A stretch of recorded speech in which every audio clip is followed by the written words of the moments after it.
Алып жазуучу Чыңгыз Айтматовдун чыгармалары бүгүнкү пайда болуп жаткан эл аралык деңгээлдеги маселелерди өз ичине батырып кеткени баарына маалым.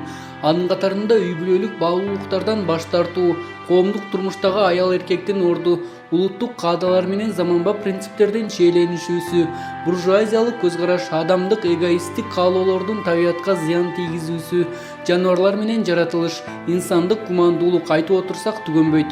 Тагыраагы Айтматов адам көйгөйлөрүн чагылдырган жазуучулардын сап башында. Бүгүнкү бир китептин баянында да жазуучунун орчундуу чыгармаларынын бирине токтолобуз. Саламатсыздарбы, урматтуу достор. Бүгүнкү бир китептин баяны аттуу чыгарылышта мен улуу жазуучу Чыңгыз Айтматовдун Тоолор кулаганда аттуу романын айтып бермекчимин. Чыгарманын негизги мазмунун айта кетсем, бул чыгарманын мазмунунда адамзаттын жана жаныбарлардын бири-бирине болгон байланышы, ошондой эле махаббат жана ишеним жөнүндө баяндап кеткен. Чыгарманын башталышында бири асказоолу мөңгү тоолордо, бириси шаарда жашаган деп башталат.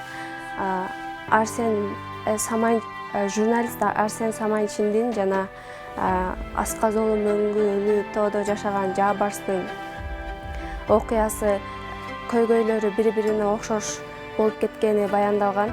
Арсен Саманчиндин дагы сүйүктүүсү Айдана башкага кетип калганы, Жаабарстын дагы ургачысы башкага кетип калгандыгы тууралуу баяндап кеткен. Экөөнүн күйөтү окшошуп кеткендигинен. Ошондой эле автор ошо адамзаттын табигатка болгон мамилесини көбүрөөк баяндап кеткен. Жаабарс жана Арсен Саманчин. Ак мөңгүлөр арасындагы ак илбирстин тагдыры адамда, Арсен Саманчинде башкача шартта, башкача формада чагылдырылып барат. Адамда 2 жолу үйлөндү, 2 жолу тең ага бакыт кушу конбоду, тагдыры тайкы болду. Ак илбирс деле адам деле жаратылыштын жандыктары, экөө тең башталышы, жаштыгы, карылыгы окшош болот. Өмүр аягында экөө тең капсаланга кабылат. Руханий жактан да, дене күч жагынан да. Мына ушул идея чыгарманын алкагын кызыл сызыктар менен айланып жүрүп барат. Арсен Саманчин күйүтүнө чыдабай ичип кетиши, Жаабарс өзүнүн күйүтүнө чыдабай өзүнүн олжосуна дагы алы жетпей калышы, Арсен Саманчиндин ошончо башына үйүлгөн кыйынчылыктарды жеңип чыгышы жана ошондой эле Арсен Саманчин кийинчерээк өзүнүн элестеген сүйүктүүсүнө жолугушу, ушунча башынан өткөргөн кыйынчылыктардан кийин жана чыгарманын аягында бул Арсен Саманчин менен Жаабарс экөө чогуу, мындайча айтканда, бири-бирине жөлөнүп каза болушат.